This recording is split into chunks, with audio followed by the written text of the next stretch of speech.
what being First Minister for all means. Let's have some perspective in this first. So we've mentioned football, we've mentioned rugby. The cost to deliver the Kingspan Stadium at Ravenhill was £16.5 million.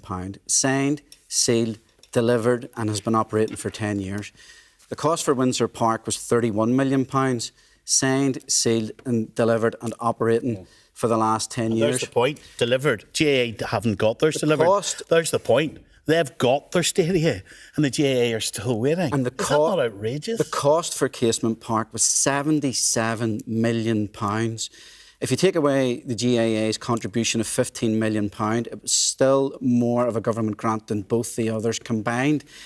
It started off at £77 million. Well, it went to £100 million. It went to £110 million.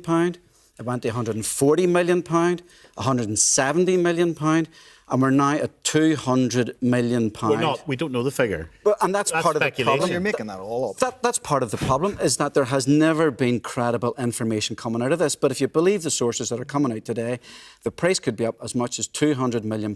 We've lost the original contractor who was assigned the procurement for Casement Park. Why did he drop out? We haven't even been told that information Why have yet. people... The GAA is a phenomenon in this country. It just is, right? Mm-hmm. And the sense of community cohesion that I talked about at the start, it is there for everybody to see. How come those other stadia have been built and this hasn't?